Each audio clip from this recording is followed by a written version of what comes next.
Hello everybody, John12 back here again with another video, and I'm here with my official review for The Flash Season 2, Episode 22, titled Invincible. Now, of course, if you haven't seen this episode, please go check it out because this review may contain spoilers. But that being said, let's get into the newest episode of CW's The Flash. Now, overall, this episode, for me, going into it, was kind of a mixed bag, mostly due to the fact that I'm kind of at that point where I don't want to really weekly review The Flash anymore. However, I love the show so much, so it's kind of just just an overall mixed bag. Like, it's just so time consuming and I'm just too lazy to watch it. At the same time, I like the show, and all I really want to do at this point is kind of just binge watch it like I have with Legends of Tomorrow, which is a phenomenal experience. I mean, there's just nothing better than just binge watching an entire season of a show, especially if it's a good show, instead of like going week by week or month by month. But as it stands, this episode overall is pretty much a great finale episode, and of course they set up to the actual finale of this season. And at the end of the day, it's pretty much Zoom has unleashed an army of metahumans. Central City calls it Metapocalypse, cheesy enough. And of course, it's pretty much Team Flash trying to take down these metahumans and of course end Zoom's reign of terror in Central City. And as it stands, the overall plot of trying to take down this metahumans is a very disjointed plot, and it doesn't really hold any kind of real water or threat in this episode, with the exception of the cameo appearance of Laura Lance as the Black Siren, her Earth 2 villainous doppelganger. And at the end of the day, I really wish they could have done more with this so-called Metapocalypse, because it's a cool idea to have an entire army of metahumans that was set up in the previous episode to attack the Flash and all of Central City and the Central PD.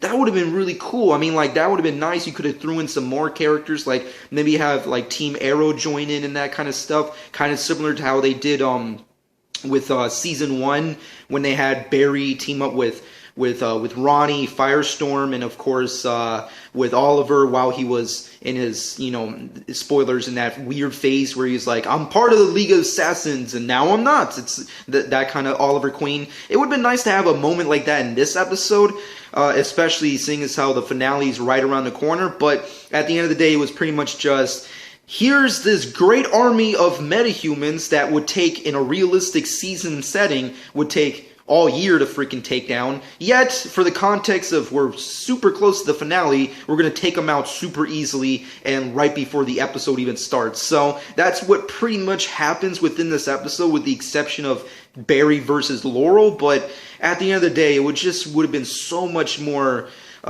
just visually interesting, and also much more badass to get Barry versus all these metahumans. And plus, on a side note, if that chief freaking officer who's in charge of the freaking CPD, Central Police Department, if he gets shot by another blast by a metahuman villain, he needs to die off already, because I'm sick of that dude just getting off with just a broken arm or a broken wrist. It's like, dude, you were attacked by a major metahuman like twice already, or 3 times already, and you didn't die? I mean, granted, you kind of died in the previous one, but Barry kind of changed time or whatever, but that's in the past. It's just too much. You need to die already. It's too crazy. Joe West needs to be in charge of the police department, because at this point in time, he kind of is already, so I wish the writers would just do that. Maybe in Season 3.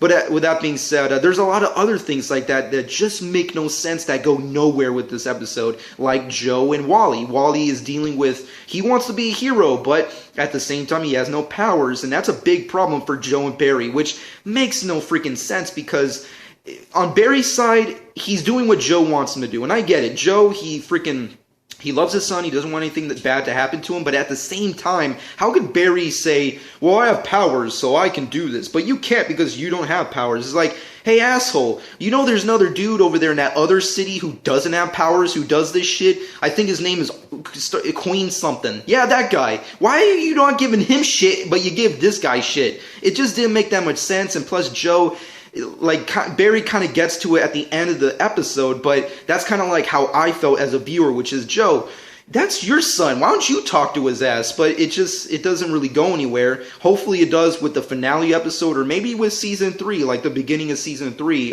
especially if they continue this Wally West subplot into making him a legitimate hero or a possible superhero. We'll see what happens. But at the end of the day, that's just another factor in this episode that's a part of my negatives. And another thing is, what the hell is with the Caitlin Snow stuff? Okay, cool. Caitlin's freaked out. She's kind of going wacko. She's seeing Zoom in these weird visiony kind of Tyler Durden kind of moments in this Fight Club kind of episode. But at the same time, it just didn't make that much sense to me that she would be so freaked out to the point she doesn't feel not really, the word's not that I want to use is relevant, but just capable of being a part of the team and saving people anymore. It just doesn't make that much sense. Like, you went through all of season 1 and everything in this season, yet Zoom or Jay or whatever the fuck she wants to call him did so much damage to her mentally and physically that somehow, like, she can't do this shit no more. That didn't make any sense to me. I mean, fucking, you did all that shit in season 1 and in this season, yet you can't do it now just because he kidnapped you for like a week? Like, that's just melodramatics at its best. At least from my perspective, it was so melodramatic, I wanted to punch her in the head. Not really, but you're kind of, I hope you know where I'm getting at, but it just was a major negatives. But with that being said, and transitioning towards my positives, this was a pretty badass episode when it comes to terms of Barry trying to deal with this whole thing and being very overly positive. I think the great thing I can really state about this episode, looking from this kind of perspective in retrospect, is this episode is probably the greatest Superman episode that's not an actual Superman TV show. I mean, like, Supergirl does her own thing. We had Smallville. Obviously, the movies desperately try to be really faithful to Superman, and I guess, depending on your demographic, failing. But at the same time, when it comes to this episode for me kind of felt like the best Superman episode that's not a Superman TV show. I mean, Barry has a very Superman complex in this episode, and I loved how they addressed it, how they used it towards the plot,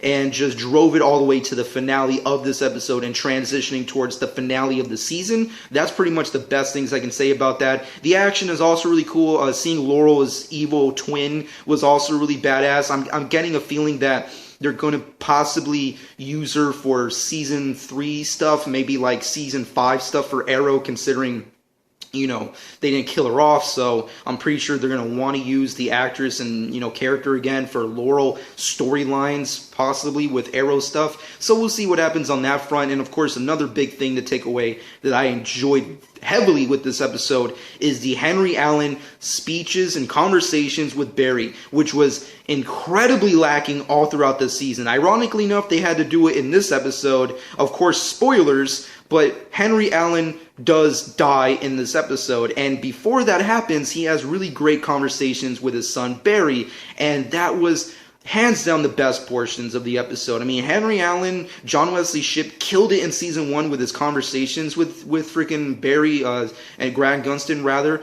and this season was heavily missing that, but it was really good to get that with this whole Invincible Superman complex that Barry had throughout this episode, trying to keep him leveled and more like, you know what, things could happen that are outside your control. Kind of like when Barry was talking with the Speed Force, where it's like, you need to learn how to let go and understand that you can't save everybody. And that's what Barry's not really getting in this episode. It's not really computing with his freaking programming in his head. And that's what happens in the finale of this episode. He's incapable of saving his father in front of him. And it was really awesome. It was really cool. It was very, you know, completely out of left field. I did not expect them to really kill off, you know, Henry Allen right off the bat at the end of this episode, especially considering the finale's literally just right around the corner. So it was very surprising to see that happening, especially considering Barry was incapable of doing anything, which I guess to a certain perspective is kind of like, really? Are you telling me the fastest man alive was incapable of not taking him out before that? It's debatable, of course, but it was still a really good story moment and dramatic towards the finale season.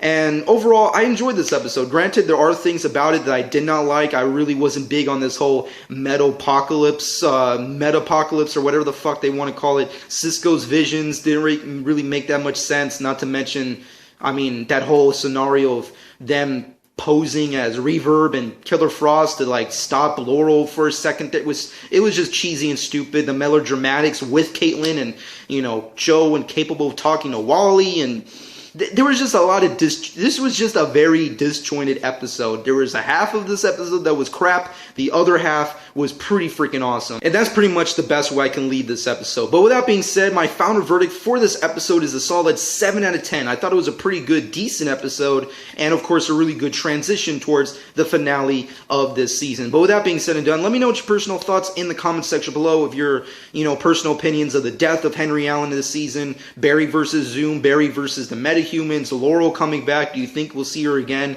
in season 3 or season 5 of Arrow? Let me know your personal thoughts on that. And of course, also quick shameless plug, I will be doing reviews for, of course, Supergirl's season finale. I know I'm very late on that, but I do have plans to do it. And of course, seeing as how the finale season, or the episode finale rather, for the first season of Legends is, of course, this week, I will, of course, more than likely have to continue binge watching the show because I'm not done yet, and reviewing it the following week. So keep on a lookout for my reviews for the finales of both Supergirl and of course Legends. And there's a lot of real cool things going on with the CW verse. I mean, there's been some great news that, you know, obviously Supergirl is going to CW, which who didn't fucking see that coming? And of course there's a lot of real interesting news that we're going to get some major crossovers with Flash, Arrow, and Supergirl once we get their new seasons. So there's a lot of real cool stuff in the horizon for DC, specifically with the TV division on CW.